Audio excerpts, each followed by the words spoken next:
Hi, welcome back. In this episode, I wanted to talk a little bit about journaling. When I first meet with clients, I often ask them like what they do for stress relief, what's worked, what hasn't worked.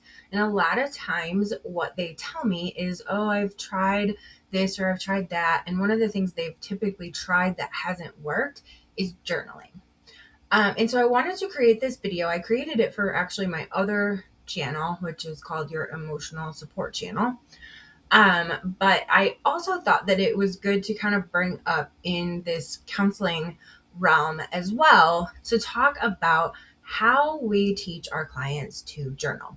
So check out this video and let me know what you think. If journaling feels like another thing on your to-do list, if you've ever bought a beautiful notebook and then felt guilty for not using it, or if you only journal when you're spiraling, you're not doing it wrong. You've just been taught to use journaling wrong. Today, I'm going to show you how to journal in a way that actually builds self-worth instead of shame and guilt. So, what is the problem with how we're taught to journal? Most people are taught to journal when they feel bad. Sad, journal. Overwhelmed, journal. Feeling anxious, journal. And while that may be helpful, and it is helpful to some people, if the only version of you that gets documented is the struggling version, you start to create this written record of pain and suffering. So, what if journaling wasn't just a crisis tool? What if it was a self-worth anchor? So, here's my first tip is journal when you feel good. One of the most powerful times to journal is when you feel calm, when you feel confident, when you feel proud, or when you feel connected, because those entries become proof that you felt joy before, that you felt grounded before, that you felt strong before.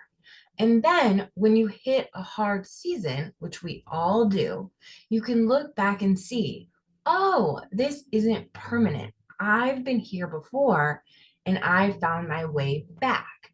Your journal becomes evidence that emotional seasons are temporary. And that itself is incredibly regulating for your nervous system. Another thing is to stop turning it into homework. If journaling feels like homework, you won't do it. And if you don't do it, then you'll feel guilty. And guilt is not the goal. Journaling is not successful because you did it every day for 90 days straight. It's successful if it supports your life. And that might mean one week you write 3 pages, and then the next time you write 2 words. And then the next entry is a voice memo, and the next entry is a note on your phone. There's no gold star for consistency. The goal is not completion, the goal is connection. So let your journaling match your season. Some days you might write a novel, some days it might say 3 words: peace, proud, enough. It doesn't have to be daily. It still counts. It doesn't have to be aesthetic. It doesn't have to be deep. And if you miss a day or a week or 3 months, you're not behind. You're living.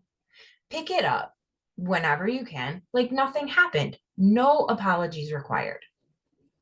So I want to give you a practical way to journal that actually helps. If you want a simple structure that builds self-worth, try this when you're feeling good. Ask yourself, what feels steady to me right now? Ask yourself, what am I doing differently that's helping me? What do I want to remember about this version of me? And then if I hit a hard week, what would this version say to me? It's not just a venting space, right? You're using your journal to help you in those hard times. And part of that is reflecting when you feel good. So journaling isn't about being disciplined. It's about being honest. It's about capturing evidence that you are capable of joy, resilience, steadiness, and growth. And most importantly, it's about removing shame and guilt from the process. You don't want to make it feel like a chore or something else on your to-do list. You already have enough on your to-do list. You need to journal to make yourself feel better. So you're allowed to feel good. You're allowed to document it. You're allowed to drift away and you're allowed to come back. Your self-worth is not measured in streaks. It's built in moments of awareness. And journaling, when done gently, can help you remember who you are. If you'd like some help with your journaling, you can comment journal for a link to my free self-worth journal prompts. And just don't feel guilty about journaling or not journaling. If it's something that you enjoy, do it as much as you want.